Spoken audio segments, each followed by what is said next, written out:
10 था और इसमें जानना ही प्रतिभास है ना, जानना ही प्रतिभास प्रतिभास हमारे के बारे में बताना था, जिसमें ये बताया गया, प्रश्न किया है मुमुक्षु ने कि प्रतिभास माने जानना क्वेश्चन मार्क। बाबूजी बोलते हैं हाँ जानना ही है, लेकिन वो आकार सहित है। आकार सहित माने जैसा उस स्वरूप का निर्णय किया वैसा।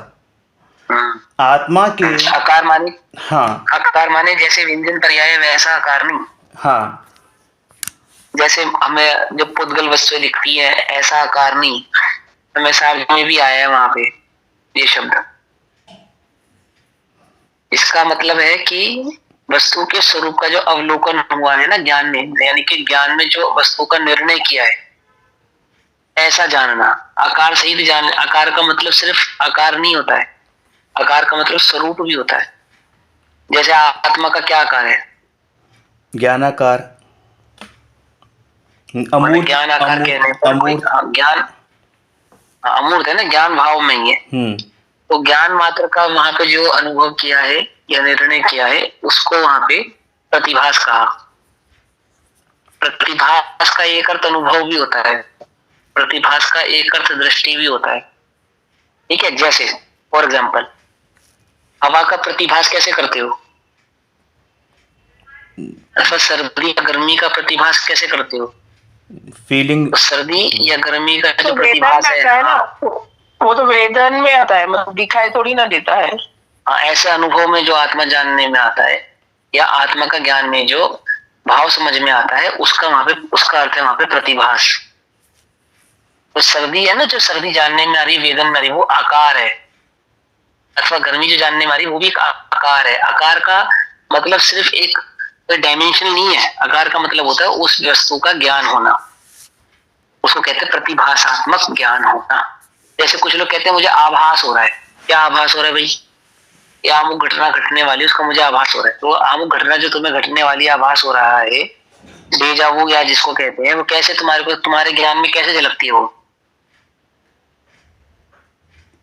समझ में आई बात? ऐसे ही वहां ये तो है संशय या विभ्रम, लेकिन जो वस्तु स्वरूप में आत्मा का या ज्ञान का जो निर्णय किया कि क्या स्वरूप है इसका, ऐसे द्रव्य गुण पर्यायात्मक जो वस्तु का स्वरूप है, उसका जो निर्णय हमने किया है उसका नाम वहां पे प्रतिभास है, या उसको वहां पे आकार भी कहते हैं। आकार कहने से छल ग्रहण नहीं करना कि जैसे पुद्गल का आकार है ऐसा वो आत्मा का आकार है। शायद इसमें बाबूजी हो सकता है आपको आगे बताएं ये बात, आप पढ़ो, आएगी ये बात।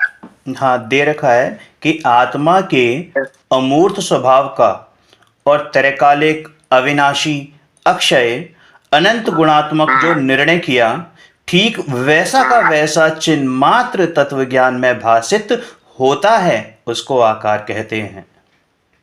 लिखो आगे ना बात। आकार माने ऐसा नहीं जैसे अन्य पुद्गल द्रव्यों का आकार होता है। आकार का मतलब होता है वस्तु का जो स्वरूप है, ठीक है, वो वहां पे आकार है, उसका भाव वहां पे आकार है। चलो समझ में आ गया ना? सभी को समझ में आया ना? हाँ समझ में आया। हाँ, वो सर्दी गर्मी जैसे प्रतिभास में आती है मतिश्रुत ज्ञान के, ऐसे वहां मतिश्रुत ज्ञान में आत्मा का वास्तविक स्वरूप ज्ञान में आता है, जो कि स्पर्श रस गंध आदि भाव से परे है, शुद्ध चैतन्य भाव मात्र वाला है, उसको वहां पे प्रतिभास कहा। चलो आगे पढ़ेंगे। द्रव्य गुण पर्याय को अर्थ कहते हैं और अर्थ के प्रतिभास को आकार कहते हैं। अर्थ माने पदार्थ, मतलब टोटल पदार्थ, टोटल जो अर्थ है उसका तत्व, यानी कि अर्थ माने होता है भाव, प्रयोजन। हाँ, भाव, प्रयोजन या भाव, ठीक है, उसको अर्थ कहते हैं। तत्वार्थ, तत्वों के भाव को, प्रयोजनभूत भाव को तत्वार्थ कहते हैं। ऐसा चलो। बाह्य पदार्थ में उपयोग के समय ज्ञानी को तो अकेले पर का ही प्रतिभास उन पदार्थ के साथ, ज्ञानी की बात आ रही है तो ज्ञानी को तो अकेले पर का ही प्रतिभास होता है, उन पदार्थों के साथ परत्व लिए होता है। तो मतलब ये कि जैसे जो बाहरी पदार्थ में ज्ञानी को परत्व के साथ ही वो जानता है। जैसे अज्ञानी स्वामित्व पने के साथ जानता है या अपनत्व के साथ जानता है, वैसे नहीं प्रतिभास होता उसको, है ना। पर को पर पने स्वरूप ही ज्ञानी जानता उसमें- है।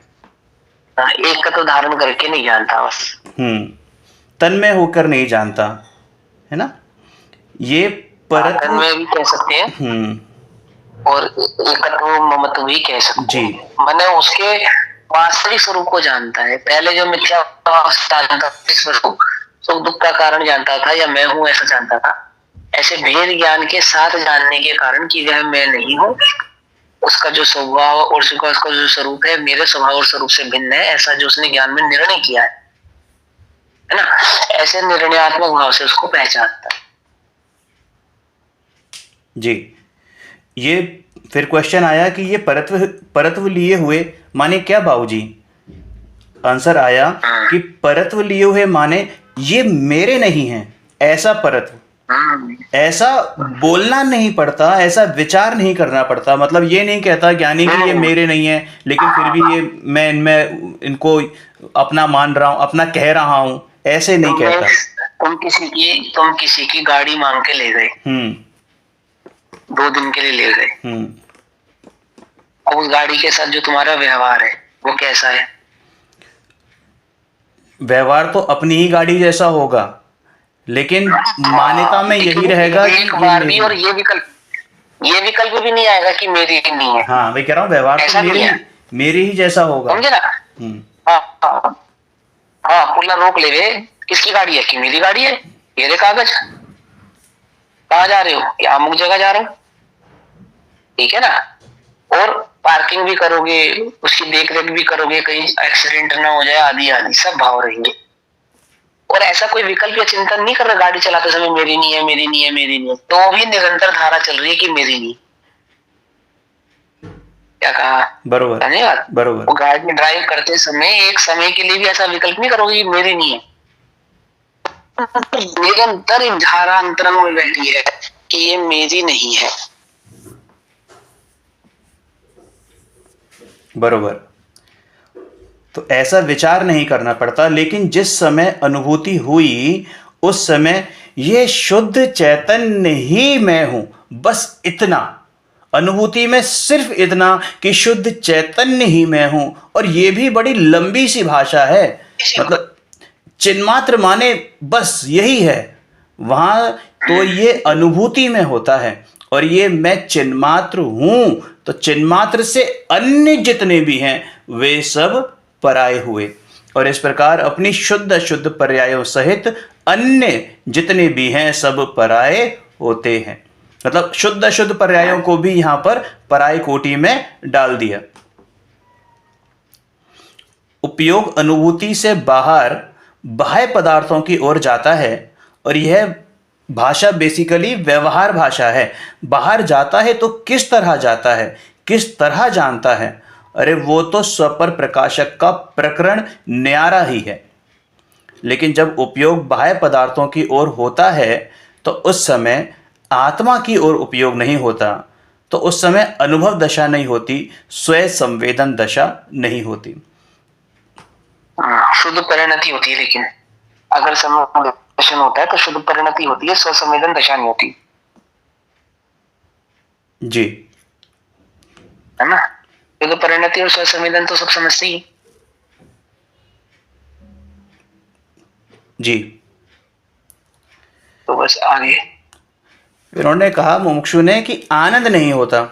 अब आनंद नहीं होता, स्वयं संवेदन दशा नहीं होती, ऐसा है। अब यह जो आनंद नहीं होता इसका मतलब समझ में नहीं आया। अब आनंद तो एक तरीके से कि जो उस समय अनुभूति के काल की आनंद की बात करें तो वो नहीं है, लेकिन वो जो परिणति का आनंद है वो तो है ही ना।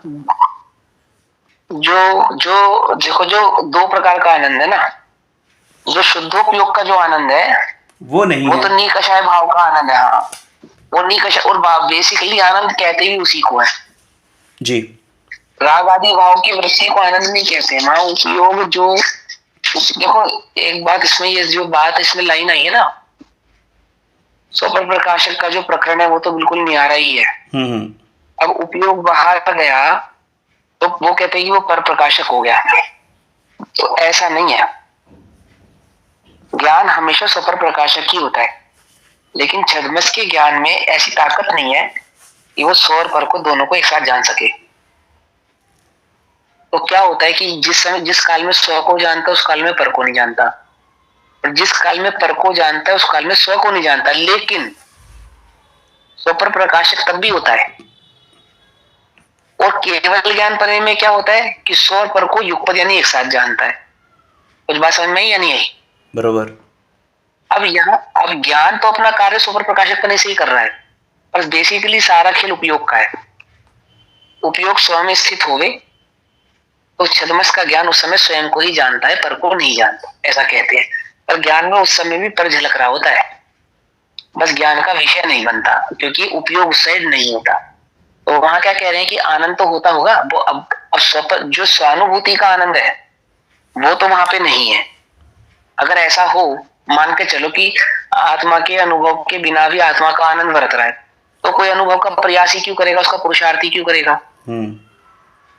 मन मुनिराजों को शुद्धोपयोग में आनंद जो बरत रहा था और शुद्धोपयोग से बाहर आने के बाद भी यदि वही आनंद बरत रहा है, तो फिर वो शुद्धोपयोग में जाने का प्रयास क्यों करेंगे? बरोबर।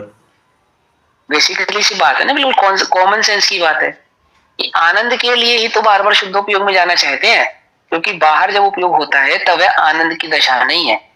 इसी अपेक्षा से हम उसको आनंदित कह दे सो बात अलग है, लेकिन शुद्धोपयोग के काल से यदि वह जीव बाहर है तो वहां आनंद नहीं है। आनंद तो शुद्धोपयोग में ही है। उससे पहले आनंद सुख नहीं कहेंगे ना उसको। बिल्कुल।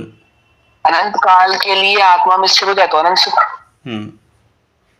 उससे पहले तो अनंत सुख नाम नहीं पाता जी। और आत्मा में स्थिर हुए बिना ही अगर आनंद बरत रहा है तो फिर आत्मा में स्थिरता होने की आवश्यकता ही क्या है? क्योंकि जे त्रिभुवन में जीवन सुख चाहे दुखते भयवन, सुख चाहते थे, हम आनंद चाहते थे, तो वो आत्मा में रमण किए बिना भी बरत रहा है। तो कोई रमण करने का पुरुषार्थ ही क्यों करेगा, प्रयास ही क्यों करेगा? ठीक है ना। इसमें तो बेसिकली जो आनंद है वो आत्मा की रमणता कही। आगे पढ़ो, इसमें आएगी बात। इसमें ना, इसमें ऊपर वाले पैराग्राफ में भैया जैसे बात आई थी ना कि उपयोग अनुभूति से बाहर बाह्य पदार्थों की ओर जाता है, यह व्यवहार भाषा में बोल रहे हैं। थोड़ा सा इस पर प्रकाश डालो। व्यवहार भाषा का मतलब, अब अगर उपयोग पर को जान रहा है तो पर को जानने के कारण वो पर में नहीं चला गया। मिथ्या दृष्टि का उपयोग तो पराश्रित ही है, लेकिन सम्यक दृष्टि के साथ ऐसा नहीं है। सम्यक दृष्टि तो स्वपर के भेद विज्ञान साथ ही पर को जान रहा है। मिथ्या दृष्टि स्वपर का भेद विज्ञान बिना पर को जानता है, तो उसको कहते हैं उपयोग के बाह्यपना। और जब सम्यक दृष्टि बाह्य वस्तु को जानता है, यानी पर पदार्थ को जानता है, तो वह स्वपर प्रकाश, जो स्वपर का भेद विज्ञान है, उस भेद विज्ञान के साथ वहां पर को जान रहा है। तो वहां पे उपयोग बाह्य नहीं है ऐसा कहते हैं। पर को तो जानता है, ये बात तो ठीक है, लेकिन वहां उपयोग बाह्यता नहीं है ऐसा कहने के पीछे का लॉजिक ये है कि वहां पे उस पर पदार्थ के साथ एकत्व भाव नहीं है। तो वहां ऐसा कह दिया जाता है कि ज्ञानी का उपयोग बाहर नहीं है। बात समझ में आई, नहीं समझ में आई? जी जी। लेकिन जिस समय वो पर को जान रहा है तो उस काल में वो पर को ही जान रहा है, स्व को नहीं जान रहा है। जिस समय वो पर को जान रहा है, लेकिन उसके श्रद्धा में तो यही है ना कि मैं स्वभाव हूं, उसे श्रद्धा में तो वही बैठा हुआ है ना। हाँ, लेकिन जानने का काम श्रद्धा नहीं करती ना, जानने का काम तो ज्ञान ही कर रहा है ना। हाँ वो तो है। हाँ, तो यहाँ जानने की अपेक्षा से कि पर को जान रहा है या नहीं जान रहा है। ज्ञानोपयोग और दर्शनोपयोग।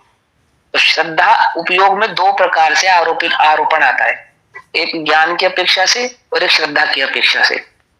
तो ज्ञानी पर को नहीं जानता, ये श्रद्धा की अपेक्षा से है। लेकिन जिस समय ज्ञान पर की और पर को जान रहा है, उस समय ज्ञान पर को ही जान रहा है। हाँ, श्रद्धा की अपेक्षा से ऐसा कहते हैं कि उसका उपयोग बाहर में नहीं है। बाहर में नहीं है तो क्या शुद्धोपयोग बरत रहा है? बोलो, मैं पर को जान रहा हूँ, सम्यक दृष्टि जीव है, मुनिराज है, वो पर को जान रहे हैं जिस समय, तो क्या वो शुद्धोपयोग का काल कहलाएगा? नहीं, वो शुद्धोपयोग के काल नहीं कहलाएगा, लेकिन श्रद्धा में से तो एक मिनट भी उसका है कि मैं क्या। हाँ, लेकिन ऐसा नहीं जाने पर भी आनंद बरत रहा है उसको, जो शुद्धोपयोग का आनंद होता है। वो शुद्ध होगा तो आत्मा में लीन होता है तभी रहता है ना आनंद। हाँ, और वो लीनता कब होती है? जब ज्ञान और दर्शन आत्मा में स्थिर होते हैं, हाँ तभी होती है जब लीनता। तभी होती है। ठीक है ना, दोनों अपेक्षाकृत कथन है। जी। आगे भैया। बराबर, माने पर में परत्व लिए प्रतिभास होता है कि हाँ पर में परत्व लिए होता है, और अज्ञानी को पर में एकत्व लिए होता है। वास्तव में अज्ञानी को तो एकांत है कि स्वयं का प्रतिभास होता ही नहीं है, क्योंकि स्वयं का वास्तविक प्रतिभास हो तो भैया उसी का नाम अनुभूति है और उसी का नाम स्वयं संवेदन है। और अज्ञानी को जो होता है ना, वो तो एकांत पर का ही प्रतिभास होता है, और पर का होता है लेकिन पर को स्वयं मानकर और स्वयं जानकर होता है। ये मिथ्या दृष्टि को है ना, मिथ्या दृष्टि को पर में एकत्व भाव होता है। बिल्कुल। फिर कहा कि अज्ञान भी अज्ञानी का विरोधी हो जाता है, कि ज्ञानी को अनुभूति के समय स्वयं पर का विभाग अनुभव में आ गया, इसलिए इस मेरे चिन्मात्र तत्व के अतिरिक्त जितने भी जगत के भाव हैं, भाव माने ये अस्तित्व रूप तत्व, मतलब जिनकी सत्ता है, अस्तित्व रूप तत्व, जितने भी भाव हैं, है ना, तो अपनी शुद्ध शुद्ध पर्याय कर्म नोकर्म इत्यादि ये सारा जगत सारा विश्व वो पर की कोटि में जाता है, और उसका जानना स्वतः ही परत्व लिए ही होता है, क्योंकि ज्ञान में स्वयं पर के विभाग की ऐसी सामर्थ्य प्रकट हो गई है जो अज्ञान दशा में नहीं थी। नहीं थी, वो भेद विज्ञान प्रकट हो गया ना उसको। फिर यहां बोला कि क्षयोपशम ज्ञान में स्वयं पर के विभाग की जो सामर्थ्य है वह अज्ञान दशा में नहीं थी। यद्यपि अज्ञान दशा से ही ये सारा कार्य प्रारंभ हुआ है, लेकिन फिर भी वो अज्ञान पलट जाता है, अज्ञान भी करवट ले लेता है और स्वयं अज्ञान का विरोधी हो जाता है। बेसिकली अज्ञान ने अज्ञान के खिलाफ बिगुल छेड़ दिया है ना। जो पीछे भी एक बार प्रकरण आया था, आपको ध्यान होगा, आप ही ने बताया था कि ये जो सम्यक दर्शन होता है वो भी तो अज्ञान दशा ही में तो प्रकट होता है, उसी के बाद तो अज्ञान को ज्ञान सम्यक ज्ञान कहा जाता है ज्ञान को। देखो क्या है, ज्ञान में जो ज्ञान और अज्ञान का जो भेद है वो श्रद्धा के कारण है। बरोबर। और श्रद्धा का जो पलटना होगा वो ज्ञान की निर्मलता से होगा, समझे। पढ़ा लिखा कौन है? बोले अनपढ़ से ही तो पढ़ा लिखा होता है। बरोबर, समझे। तो पढ़ा लिखा होता है फिर बाद में अनपढ़ हो जाता है, ऐसा थोड़ी होता है। अनपढ़ होता है और अनपढ़ ही पढ़ा लिखा बनता है। तो जो अनपढ़ व्यक्ति पढ़ा लिखा बनता है वो कैसे बनता है? पढ़कर बनता है ना। तो वो तो अनपढ़ है, पढ़ कैसे लिया? अगर वो पढ़ सकता है तो अनपढ़ कैसे है? है ना। तो अनपढ़ पढ़ने के अभ्यास पूर्वक जब पढ़ने का अभ्यासी हो जाता है तो वह पढ़ा लिखा हो जाता है। ऐसे ही अज्ञानी जब ज्ञान का अभ्यास करता हुआ ज्ञानाभ्यास में लीन हो जाता है तो वह अज्ञान ही क्या हो जाता है? ज्ञानी हो जाता है। बरोबर। ज्ञान अभ्यास में लीन से आप ये कहना चाहते हैं कि आत्मा में लीन हो जाता है तभी? हाँ, और ज्ञान अभ्यास का मतलब आत्मा में लीनता ही है, सूक्ष्म ज्ञान की बात यहाँ पे नहीं।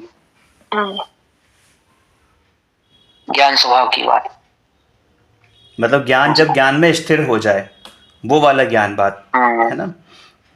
हाँ, देखो सुनो, ज्ञान स्वभाव में लीन या स्थिर होगा तो कैसे होगा? ज्ञान के स्वभाव को समझेगा तभी होगा ना। बरोबर। तो वहां 5 लब्धियों में देशना लब्धि भी जरूरी है, सूक्ष्म लब्धि भी जरूरी है। तो ज्ञान के संदर्भ में ज्ञान स्वभाव को जानने के लिए ज्ञान संबंधी सूक्ष्म भी, और उस संबंध में उस सूक्ष्म में उस ज्ञान स्वभाव का जो उपदेशात्मक ज्ञान है यानी कि देशनादि भाव, वह भी उसको प्राप्त होता है। फिर बार बार उसमें अभ्यास करता है कि मेरा स्वरूप ऐसा है अथवा ऐसा है। ऐसे निरंतर अभ्यास से ज्ञान को विशुद्ध करता है और विशुद्धि आदि करता हुआ प्रायोग्य आदि तक पहुंचता हुआ वह कर्ण लब्धि को प्रकट करता है। यानी कि जिस ज्ञान में, जिस अज्ञान में ज्ञान का वह अभ्यास कर रहा था क्षेपक्षम के बल पर, समझ रहे हो, और क्षेपक्षम के बल पर भी मात्र कोरे क्षेपक्षम के बल पर नहीं, उस क्षेपक्षम ज्ञान से जो उसने ज्ञान स्वभाव के बारे में जाना श्री गुरु से, जिनवाणी से, है ना, अथवा ज्ञानियों के माध्यम से, उस ज्ञान स्वभाव में अहमपना धारण करने का प्रयास करता है। जो अहमपना धारण करने का प्रयास कर रहे हैं ना ज्ञान स्वभाव के अंदर, वो क्या है, उसका विशुद्ध भाव है। विशुद्ध भाव के बल पर वो उस ज्ञान स्वभाव में अहमपना धारण करने का प्रयास करता है और उस प्रयास में जितना जितना गंभीर होता जाता है उस गंभीरता का नाम है प्रायोग्य लब्धि, प्रायोग्य भाव। और वह अभ्यास की सफलता का नाम है कर्ण लब्धि, यानी कि जिसका वो अभ्यास कर रहा था, जिस ज्ञान स्वभाव में स्थिर होने का, उसमें वह ज्ञान स्वभाव में स्थिर हो जाता है कि अहो यही मेरा स्वरूप है, मैं ऐसा ही चैतन्य ज्ञान भाव जानन जानन भाव ही मैं हूं। ऐसे स्वभाव में वो स्थित हो जाता है। तो वहां पे प्रयास में अकेला कोई समझे कि कोरा हम ज्ञान स्वभाव कहने का मतलब क्षेपक्षम ज्ञान कह रहे हैं, तो ऐसा भी नहीं है।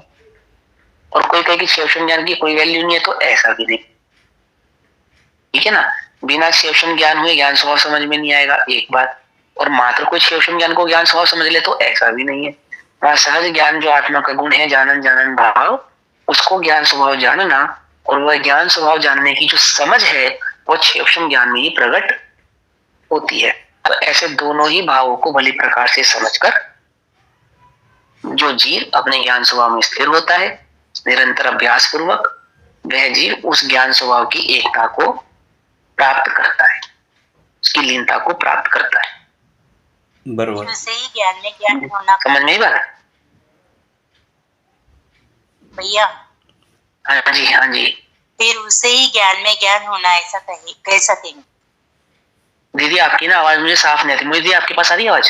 नहीं, मुझे भी सुनाई नहीं दिया। क्या बोला आपने, दोबारा बोलिए।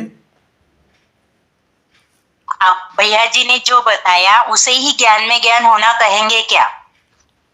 ज्ञान में ज्ञान होना तो ज्ञान की लीनता को कहेंगे, अनुभव को कहेंगे। जो आत्मा का चैतन्य भाव का अनुभव किया है, लीनता की है, एकता की है, उसी को ज्ञान में ज्ञान, उस भाव को ज्ञान में ज्ञान होना कहेंगे। अन्य सब भावों को तो सिर्फ प्रयास कहेंगे या पुरुषार्थ कहेंगे। ठीक। हाँ, इसकी नेक्स्ट लाइन में यही चीज बोली है कि अज्ञान दशा से ज्ञान दशा में जब पहुंचा तब तो ज्ञायक का अनुभव हुआ और उसको पर्याय में ज्ञायक का कर प्रतिभास होता है। ये ज्ञायकाकार होना चाहिए था, ज्ञायकाकार प्रतिभास होता है। स्पेलिंग मिस्टेक है, ज्ञायकाकार प्रतिभास होता है। फिर एक यह हेडलाइन है कि आनंद दशा भी पुद्गल है। वो प्रतिभास कैसा होता है कि जैसा उसने उस शुद्धात्मा का निश्चय किया था, चिन्मात्र तत्व का जैसा ज्ञान में निश्चय किया था, ठीक वैसा का वैसा प्रतिभास, माने वैसा का वैसा ज्ञान, यानी ज्ञान वैसा का वैसा वेदन, स्वयं संवेदन, और वो आनंद लिए होता है। ये बात समझ में आई? क्या कहा? दोबारा पढ़ो इस लाइन को। उसने शुद्धात्मा का निश्चय किया था, तो ये विकल्पात्मक निश्चय जो था, है ना। अब ये रुक जाओ, ये जो निश्चय हुआ है ये कहाँ हुआ है? अज्ञान दशा में हुआ है, लेकिन हुआ ज्ञान में। हाँ, अब इसको किसी अन्य भाषा में कहें ना तो क्या कहेंगे? स्वयं ज्ञान में निश्चय किया उसने।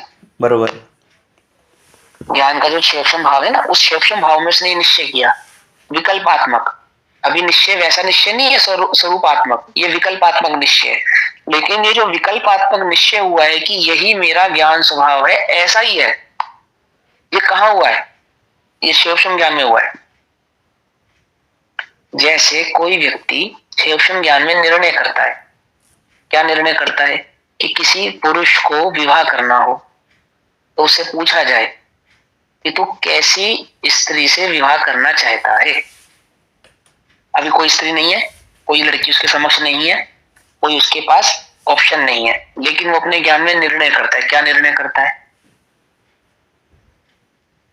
कि देखने में ऐसी हो, इस प्रकार के गुणों वाली हो, इस प्रकार के लक्षण वाली हो, ऐसा वो सारा वहां पे निर्णय करता है। कहाँ कर रहा है वो सारा निर्णय? कहाँ कर रहा है? अपने ज्ञान में ही कर रहा है। ज्ञान में कर रहा है। अब सामने तो कुछ भी नहीं है, और बाय चांस जैसा उसने अपने ज्ञान में निर्णय किया था वैसी ही प्रकट रूप स्त्री उसके समक्ष आ जावे, तो सारा जो ज्ञान में निर्णय किया था वो सारा का सारा आरोपण किस पे कर देता है? उसी पर, बोलो ना। लड़की पर। जो सामने प्रत्यक्ष आई है ना उसके, उस पे वो ज्ञान आरोपण पूरा का पूरा जो ज्ञान में निर्णय किया था सब उस पर आरोपित कर देता है। अब जो ज्ञान में छवि खड़ी की थी उसको तो मिटा देता है, और जो सामने प्रत्यक्ष खड़ी है उसकी दृष्टि करने लगता है। यही है वो बस। अब यही है वो, मतलब अब यही है। अब जो ज्ञान में किया था ना जब वो नहीं थी, कोई नहीं था, जब जैसा वो निर्णय ज्ञान में किया था वो तो क्या हो गया? वो तो धूमिल हो गया, वो तो वहां पे रहा ही नहीं। अब वहां उसी जगह पे कौन आ गया? जैसा निर्णय किया था जैसा निर्णय, जिसका निर्णय किया था वही आ गया। ज्ञान में जिसका जैसा निर्णय किया था वो तो हो गया खत्म। अब उसी जगह पर वो आ गई, वो जो सामने प्रत्यक्ष थी ना वो वहां आ गई उस ज्ञान की जगह पे। जिसका निर्णय किया था वही आ गया, वो है ना, वह आ गया, उस सामने बिल्कुल प्रत्यक्ष हो गया। ये तो है उदाहरण। ऐसे ही शास्त्र अभ्यास श्री गुरु के वचन द्वारा वस्तु स्वरूप का क्षेपशम ज्ञान में जो निर्णय किया, कैसा निर्णय किया? काल्पनिक नहीं, जैसा आगम में वचन है वैसा, जैसा श्री गुरु ने वस्तु स्वरूप समझाया है वैसा, आत्मा का बार बार अभ्यास पूर्वक, पूर्वापर के विचार पूर्वक, पुरुषार्थ पूर्वक, तत्व अभ्यास पूर्वक तत्व के वास्तविक स्वरूप का ज्ञान ने निर्णय किया। ये आत्मा का जो वास्तविक स्वभाव, मेरा जो वास्तविक स्वरूप है वो ऐसा है। ऐसे निर्णय में बार बार रत रहने पर एक समय ऐसा आया जब वह स्वसंवेदन को प्राप्त हुआ। तो जब जिस स्वसंवेदन को वह प्राप्त हुआ जिस काल में, उस काल में उसने क्या पाया? आनंद। हाँ, दो बातें। एक, जैसा वह निर्णय कर रहा था बिल्कुल डिक्टो वैसा ही वस्तु स्वरूप पाया। दूसरी बात, जैसा वस्तु स्वरूप था वैसा ही यदि निर्णय किया हो तो ही वस्तु स्वरूप को प्राप्त होता है। समझ में आई बात? अब तीसरी बात, एक ही काल में जैसा निर्णय कर रहा था ना क्षेपशम ज्ञान में वस्तु स्वरूप ऐसा है ऐसा है ऐसा है, उसकी लीनता, उसकी एकाग्रता, उसके पुरुषार्थ में जैसा ही वस्तु स्वरूप प्रकट हुआ तो जो विकल्पात्मक ज्ञान था वो तो वहीं की वहीं खत्म हो गया। और उस विकल्पात्मक भाव में ये जो निर्विकल्प स्वसंवेदन है इसने अपनी जगह बना ली। अब ज्ञान कहाँ जुड़ गया? वो विकल्प से हटकर निर्विकल्प स्वसंवेदन में लीन हो गया, जुड़ गया। जैसे सामने खड़ी वो प्रत्यक्ष स्त्री को देखकर विकल्पात्मक स्त्री तो विलीन हो गई और वो प्रत्यक्ष जो स्त्री थी वो ज्ञान का विषय बन गई। ऐसे ही विकल्पात्मक जो निर्णय था वह तो विलीन हो गया और जो निर्विकल्प स्वसंवेदन था वह प्रकट हो गया। कब हुआ? जब सही प्रकार से, भली प्रकार से वस्तु स्वरूप का निर्णय उसने ज्ञान में किया था। इसके बल पर किया था वो सब उसने क्षेपशम के बल पे किया था, और वो क्षेपशम के बल में जो निर्णय प्रकट कर रहा था वो आगम के विचार पूर्वक, पूर्वापर के भेद पूर्वक कर रहा था। ज्ञानियों के द्वारा बतलाए गए वस्तु स्वरूप का निर्णय कर रहा था। अभी देखो, कोई बात समझाओ, आत्मा का स्वरूप कैसा है बताओ जरा मुझे। अभी मैं आपसे पूछूं कि आत्मा कैसा है तो आप क्या बताओगे कैसा है? ज्ञानानंद स्वभावी, ज्ञानानंद स्वरूपी। और एक एक सभी बताओ। आपने तो बता दिया, और किसी को कुछ कहना है? ज्ञान, आनंद, सुख, शांति, वितरागता, प्रभुता अनंत गुण स्वरूप है। और जहाँ मतलब एक गुण है वहां भी अनंत गुण मतलब साथ में रहते हैं, लेकिन एक दूसरे में मिक्स नहीं होते। मतलब जैसे शक्कर है तो उसकी सफेदी मीठा सब एक साथ ही रहते हैं, लेकिन एक दूसरे में मिक्स नहीं हो जाते। अब प्रश्न ये है, अब मेरा ये प्रश्न है, आपने उस आत्मा का वेदन अनुभव कर लिया? नहीं, वो तो मतलब शास्त्र के बल से मैं बता रही हूँ। अच्छा, हाँ, अब हम पूछे आपको कैसे पता आत्मा ज्ञान स्वभावी ही है, कैसे मालूम आपको? गुरुओं के उपदेश से, जिनवाणी से, मतलब आगम से। आगे ना बात का प्रदीप से ही ना। हाँ, तो यही बात यहाँ कही है कि वहां क्षेपम ज्ञान में जो निर्णय किया था, वो निर्णय कहाँ से किया था उसने? शास्त्र अभ्यास के बल पे, श्री गुरुओं के द्वारा बतलाए गए वस्तु स्वरूप कथन अभ्यास तत्व निर्णय पूर्वक। और वो विकल्पात्मक जो ज्ञान में ज्ञान खड़ा हुआ था, ज्ञान स्वभाव खड़ा हुआ था, जब साक्षात वह ज्ञान स्वभाव अनुभव में आया तो कैसा था? जैसा वहां विकल्पात्मक निर्णय में किया था ऐसा ही था, ऐसा ही है। समझ में आ रही बात, नहीं समझ में आ रही है? और जैसे ही इसका निर्णय होता है तो सविकल्प का क्या होता है? वो तो मिट जाता है, और जो निर्विकल्प स्वसंवेदन है वो प्रकट अनुभूति में आ जाता है। आज समझ में आई या नहीं समझ में आई? जी, सभी को समझ में आई? शालिनी दीदी समझ में आई? हाँ जी, भी आ रही है ना? हाँ, ये ध्यान से समझना। वो अभ्यास, लेकिन राइट अभ्यास, और उस अभ्यास में अहमपना, उस सविकल्प स्वविकल्प जो तत्व का निर्णय कर रहे हैं ना, विकल्पात्मक, उसमें अहमपना धारण करना पड़ेगा तो निर्विकल्प प्रकट होगा। ऐसा जो विकल्पों में खड़ा किया ना आत्मा का स्वभाव, मैं ज्ञानानंद स्वभावी हूँ, अनंत गुणों का निधान हूँ, आदि आदि जो अपने वस्तु स्वरूप का निर्णय किया, और उसमें जो सहज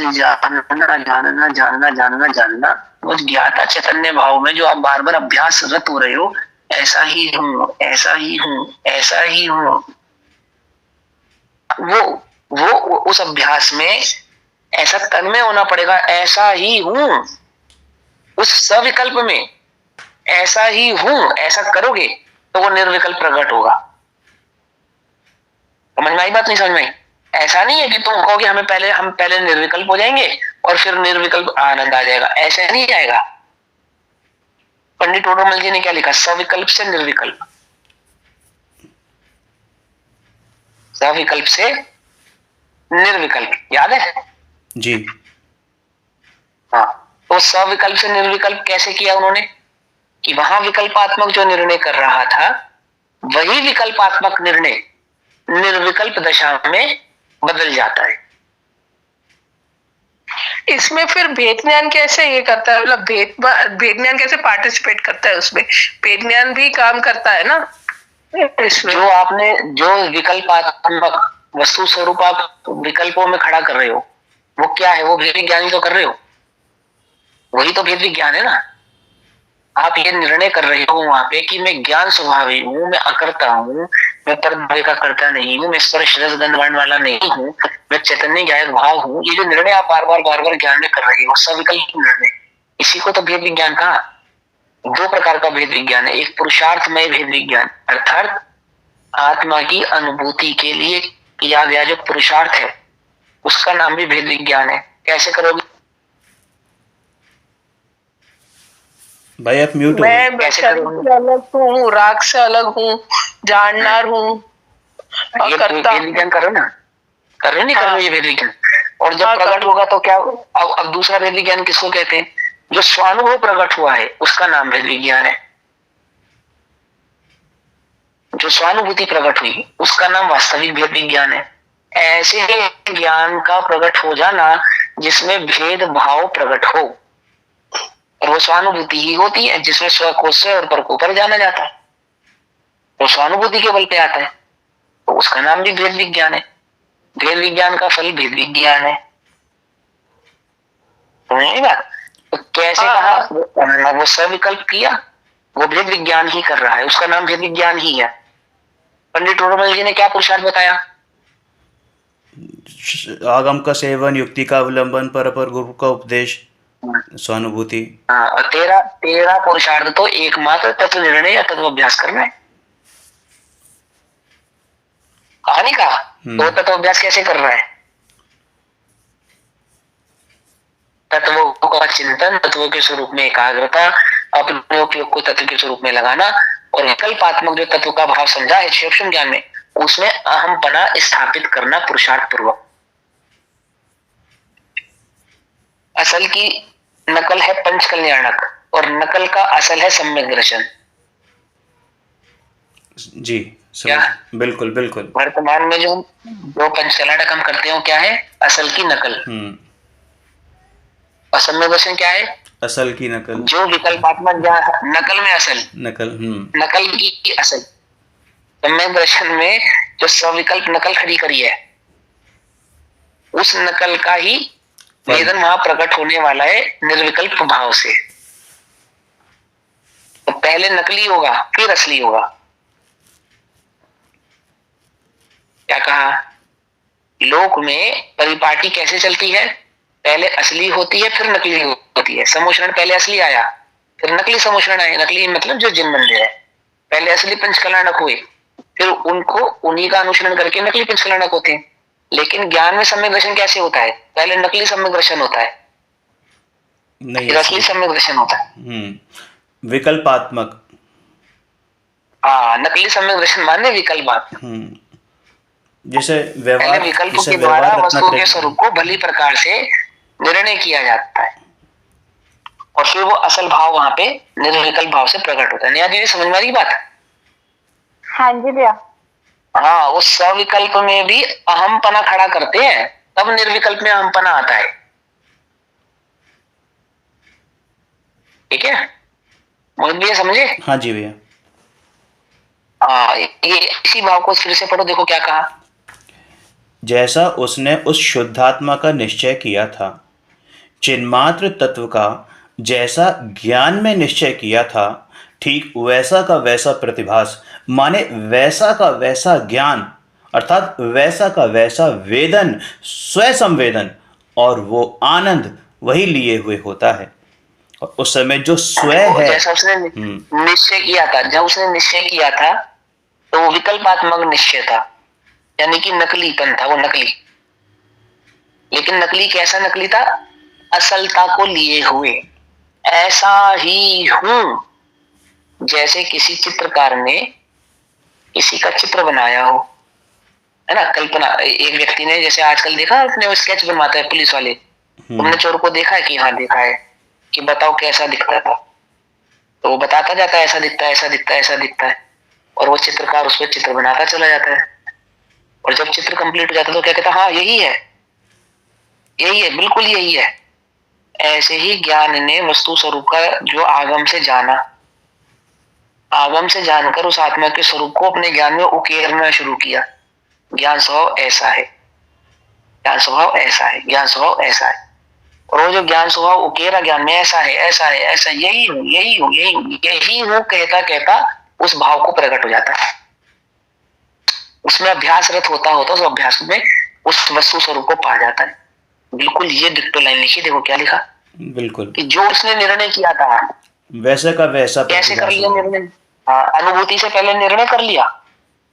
कि अनुभूति से पहले ही निर्णय होगा तो अनुभूति प्रकट होगी। भैया फिर निर्विकल्प संवेदन किसको कहेंगे? अरे वो उसी को तो कहेंगे ना, जो विकल्पात्मक किया है ना, उस विकल्पात्मक में जो अहमपने का अभ्यास है, उस विकल्पात्मक भाव में अहमपने के अभ्यास में जो अहमपना स्थापित होगा, तो जैसे ही अहमपना स्थापित होगा उस समय निर्विकल्प स्वसंवेदन प्रकट हो। मतलब अहमपने से पहले वो सविकल्प ही होगा, लेकिन अहमपने के समय में वो निर्विकल्प होगा। बिल्कुल, हाँ बिल्कुल 100%। जब अहमपना होगा तब निर्विकल्प होगा। अहमपने का जो अभ्यास होगा वो सविकल्प होगा, और उस अभ्यास का जो रिजल्ट है वो निर्विकल्प होगा। समझे? जी भैया। चलो ये आगे। और वो आनंद लिए होता है। उस समय जो स्वयं है वो तो शुद्धात्म तत्व है और उसके अतिरिक्त अन्य सब पर हैं, और ये उसने निश्चय कर ही लिया है। इसलिए जो आनंद दशा प्रकट हुई है वो भी पर तत्व है, पर पदार्थ है, पर द्रव्य है, पुद्गल द्रव्य है। आनंद दशा को आप पुद्गल द्रव्य कह रहे हो, मतलब पर द्रव्य कह रहे हो कि हाँ, कि वो पुद्गल द्रव्य है, परद्रव है, क्योंकि ऐसा वचन है आगम का कि शुद्ध जीवास्तिक काय के अतिरिक्त अन्य जितने भी भाव हैं वे सब के सब पुद्गल द्रव्य के हैं। और ऐसा जो तत्ववेदी स्पष्ट रूप से जानता है वो अपूर्व सिद्धि को प्राप्त करता है, और ये तो ज्ञानी की बात है।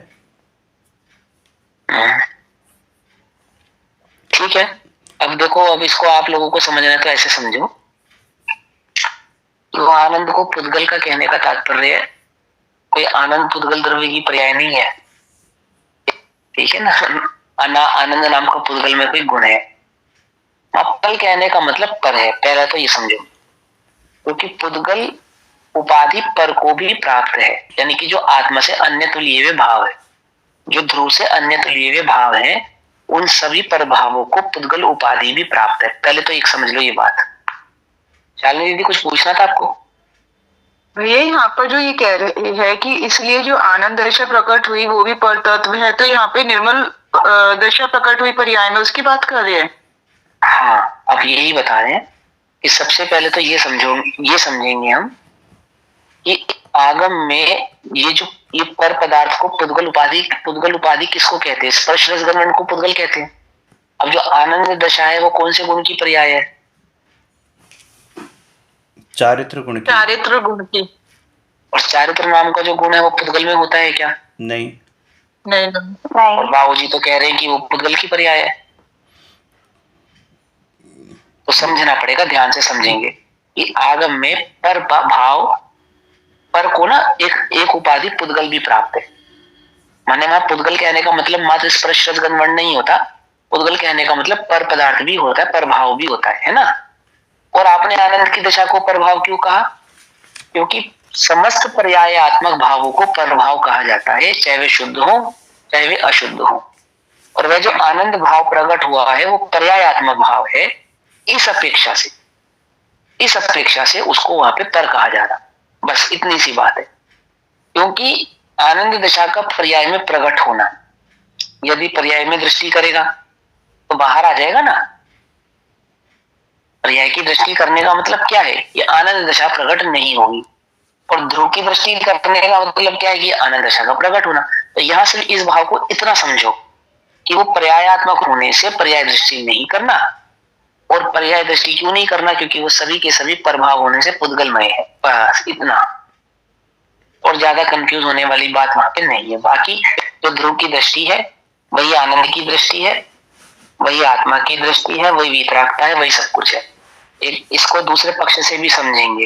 दूसरा पक्ष ये है कि ज्ञान गुण अलग, दर्शन गुण अलग, चारित्र गुण अलग, सुख गुण अलग। क्या ऐसा अनुभव में आता है? नहीं। क्या ऐसा अनुभव में आ सकता है? नहीं। नहीं आ सकता। क्यों नहीं आ सकता? क्योंकि वस्तु अभेद है। भेद कथन में है, वस्तु में नहीं है। जहां ज्ञान की सिद्धि है वहीं अनंत गुणों की एकाकी भाव से सिद्धि है, और वहां ज्ञानानंद उपाधि उसको प्राप्त होती है। तो ज्ञान के साथ आनंद की उपाधि क्यों प्राप्त होती है?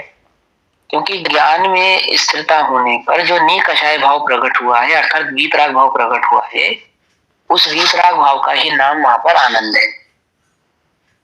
ठीक है ना? तो दूसरा पक्ष ये भी है। हाँ, सुख गुण और आनंद में क्या अंतर होगा?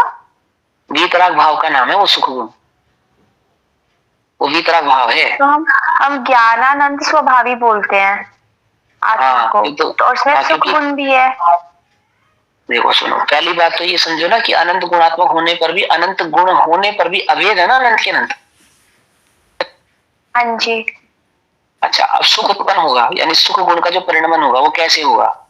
ज्ञान का ज्ञान स्वभाव में स्थिर होने पर वो होगा, या सुख की दृष्टि करने पर उत्पन्न होगा वो सुख का परिणमन?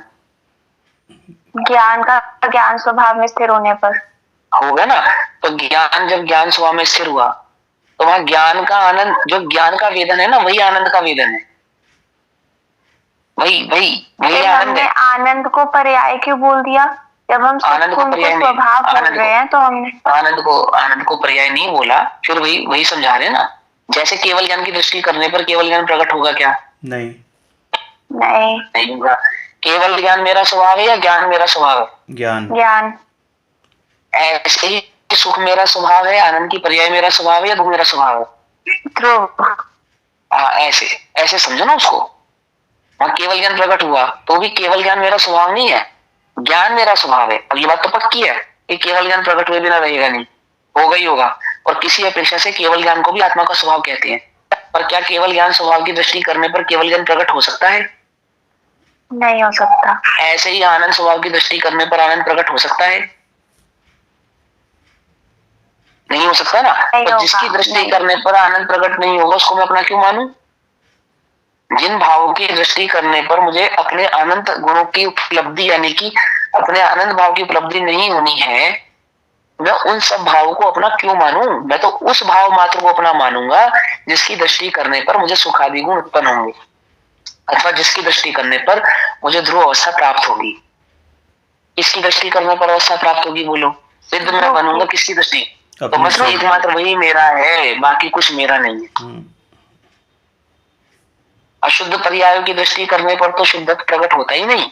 शुद्ध पर्याय की दृष्टि करने पर शुद्ध भाव प्रकट होता है? नहीं, नहीं होता। तो जिसकी दृष्टि करने पर मुझे मेरा भाव प्रकट नहीं होगा, मैं उनमें से किसी भी भाव को अपना नहीं मान। देखो लोक में क्या कहते हैं कि भाई तू मेरे दुख में तो काम आया नहीं है, और अब मैं सुखी हो गया तो मेरा आगे पीछे घूमता है। जब मैं दुखी था तब कहाँ था तू? कहते नहीं कहते? लोक में कहते ना, इस दुख, जब मैं दुखी था, परेशान था और मुझे तुम्हारी आवश्यकता थी, जरूरत थी, जब तुम कहाँ थे जी, तो मेरा तो तुम्हारे से कोई नाता नहीं है। मेरा तो सिर्फ उससे नाता है जिसने मेरे दुख के काल में मेरा साथ दिया और मेरे दुख के दिनों को सुख में परिवर्तित कर दिया। तो कौन है वो जिसने तुम्हारे दुख के काल में साथ दिया और दुख को सुख में परिवर्तित कर दिया? ध्रुव। ध्रुव तो वही मैं हूं, अन्य कुछ भी मैं नहीं, अन्य किसी भाव से मेरा वास्ता नहीं है। तो वहां आनंद सिर्फ पर्याय की बात कही जा रही है और कोई भाव नहीं है।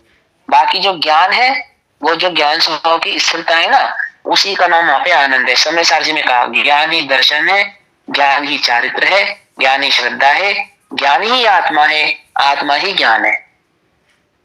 कहा या नहीं कहा? तो वहां अनंत गुण ही आत्मा है और आत्मा ही अनंत गुणात्मक है। और अनंत गुणात्मक उस आत्मा की यानी सामान्य विशेष आत्म भाव की जो दृष्टि जो प्रकटता है उस एक ज्ञान स्वभाव के निर्णय से हो जाती है। तो ज्ञान मात्र में हूं, अन्य में कुछ भी नहीं, लेकिन उस ज्ञान के निर्णय में ही सब कुछ।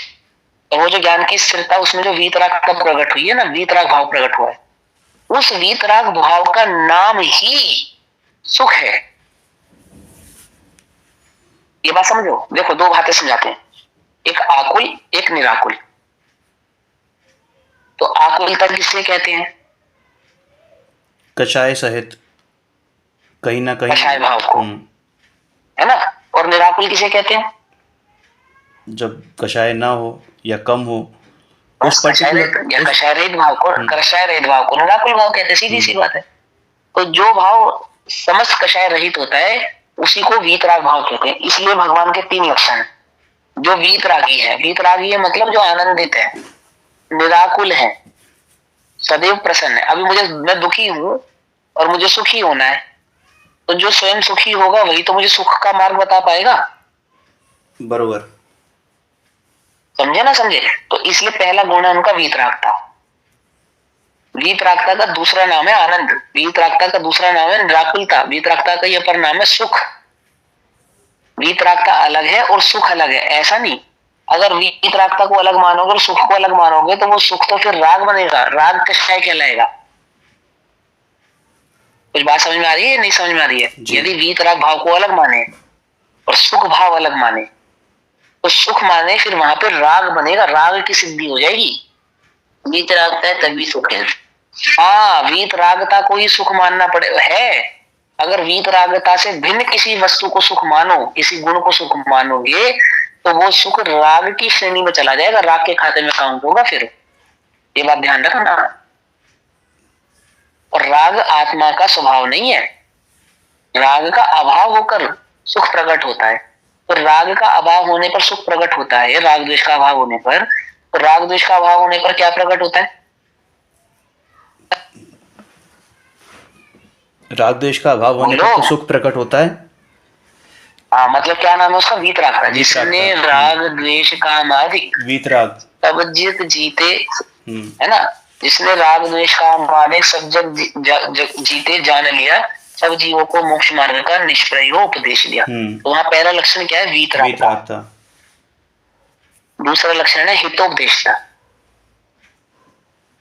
और तीसरा लक्षण है सर्वज्ञता। सर्वज्ञता। बात समझ में आ रही है? नहीं समझ में आई है? जी।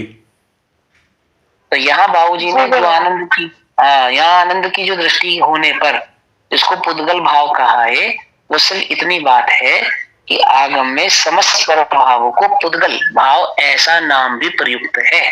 ना पुद्गल कहने से ऐसा नहीं समझ लेना कि वो स्पर्श रस गंध वर्ण वाले पुद्गल की बात कह रहे हैं। ना पुद्गल कहने का तात्पर्य सिर्फ पर भाव से है। ठीक है? मतलब बेसिकली ध्रुव के अलावा जितना भी कुछ है वो सब उन्होंने पर की कोटि में डाल दिया है, मतलब वो पुद्गल की कोटि में डाल दिया है। हाँ, वो पर भाव कहलाएगा ही ना। क्यों कहलाएगा? अब ये सीधी सी बात है ना। ऐसी कौन सी पर्याय है जिसकी दृष्टि करने पर मेरी पर्याय में शुद्धपना प्रकट हो जाए? कोई सी नहीं, कोई सी नहीं, कोई सी भी नहीं है। तो इसलिए मैं किसी भी पर्याय को अपना नहीं कहूंगा, सबको प्रभाव कहूंगा। बराबर है ना? पढ़ूं आगे। फिर कहा कि ज्ञानी को अभी चारित्र की कमजोरी है ना। सभी को समझ में आ गई ना बात? भैया इसके ऊपर वाला पैराग्राफ भी ले लो एक बारी। सभी को समझ में आई या नहीं आई? कोई प्रश्न तो नहीं है ना किसी को? चलो आगे बढ़ो, या क्या कह रहे हो? उसके आगे बढ़ो। शालिनी कुछ कह रही थी।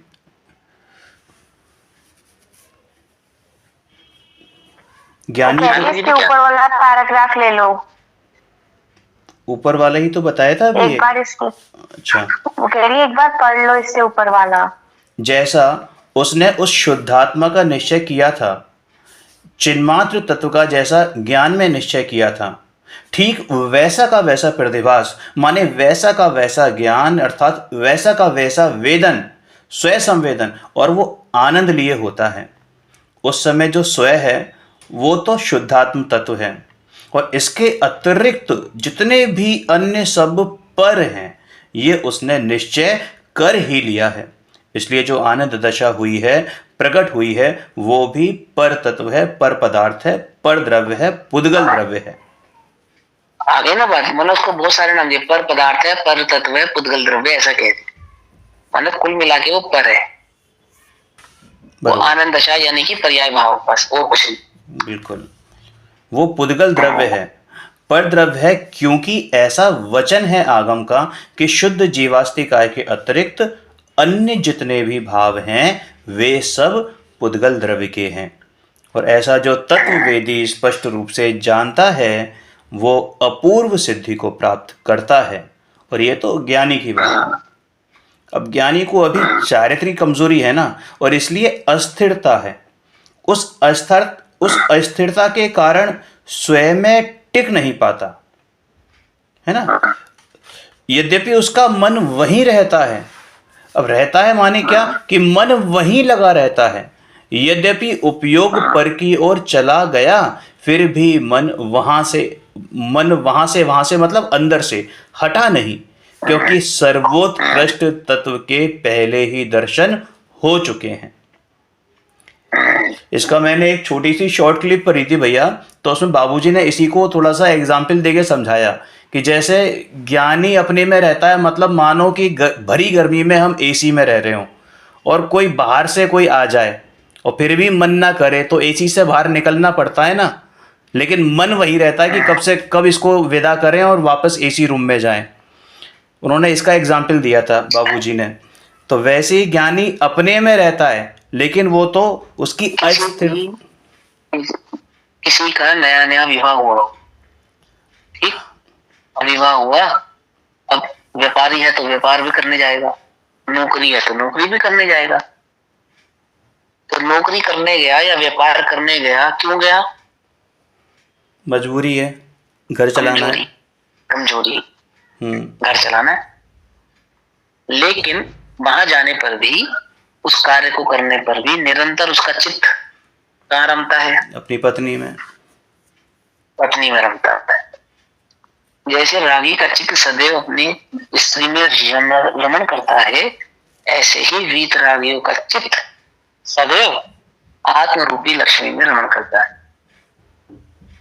जैसे रागियों को अपनी स्त्री से राग होने पर भी घर आदि की मजबूरी के कारण व्यापार आदि अथवा नौकरी आदि करने के लिए जाना पड़ता है, ऐसे ही वीतरागियों को भी चारित्र मोहिनी कमजोरी के कारण उपयोग से बाहर भी आना पड़ता है, आते ही हैं।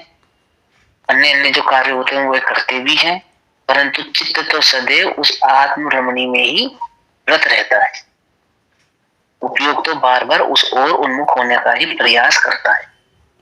जैसे भी मौका मिले वह लपक कर, दौड़कर, भागकर उस आत्म रमणी के सम्मुख पहुंच जाना चाहता है और निरंतर इस प्रयास में रहता है कि कब मैं उस आत्म स्वरूप में फिर से स्थिर हो जाए। ऐसा वो निरंतर अभ्यास करता है। तो कभी अभ्यास सफल होता है, कभी सफल नहीं हो पाता है, तो निरंतर अभ्यास करता रहता है। और समय जी की वो गाथा याद आती है ना भाई, कलश है, निज औग से जब च्युत हो जल ढाल वाले मार्ग से, तो वो अपने में ही वो वापस से पुरुषार्थ पूर्वक अपने को वापस से वहां पर ले आता है, जोड़ लेता है। यद्यपि उपयोग पर की ओर चला गया, पर फिर भी मन वहां से हटा नहीं है, क्योंकि सर्वोत्कृष्ट तत्व के पहले दर्शन हो चुके हैं। इसलिए मन में तो वही बसा है, कलेजे में तो वो ही बसा है, लेकिन अस्थिरता के कारण ज्ञान पर में चला जाता है। वहां परत्व लिए पर का प्रतिभास होता है, क्योंकि ज्ञान हमेशा ही हेय और उपादेय रूप परिणमन करता है। ज्ञान ऐसे परिणमता है। जो भी परिणमन होता है उसमें उपादेयत्व यानी उपादेयपना और हेयपना रूप परिणमन होता है। हेयत्व को तो कहना ही नहीं पड़ता, और ज्ञानी को पर पदार्थों में उपादेयपना तो है ही नहीं। इसलिए पर पदार्थों में उपयोग के समय हर परिणमन उनके साथ हेयपना लिए होता है, और स्वानुभूति के समय स्वयं में उपादेयता रूप परिणमन होता है। ऐसा नियम है। तो जैसे किसी दुकान में कोई सामान खरीदने जाओ तो वहां पे निरंतर हे उपादेय चलता है या नहीं चलता? जी। कोई साड़ी खरीदने जाए, कोई सूट खरीदने जाए, अपने लिए कोई वस्त्र खरीदने जाए किसी भी प्रकार का, तो निरंतर हे उपादेय होता है वहां पे। बरोबर। और जब एक निर्णय हो जाता है कि ये खरीदना है, तो बाकी सब ये करने पड़ते हैं या आपो आप हो जाते हैं? आपो आप। एक के उपादेयत्व में अन्य समस्त भाव हेयत्व को आपो आप ही प्राप्त हो जाते हैं। एक स्वभाव के उपादेयत्व में अन्य सभी परभाव हेयत्व को आपो आप ही प्राप्त हो जाते। एक जी। और नहीं पड़ते, आपो आप ही हो जाते जी। क्योंकि ज्ञान में ऐसा ही है, या तो हे उपादेय तो भाव को लिए रहता है, और जिसको उपादेय करता है उसके सिवा अन्य सभी भाव आपो आप ही करने नहीं पड़ते, हेयत्व को आपो आप ही प्राप्त हो जाते। बरोबर।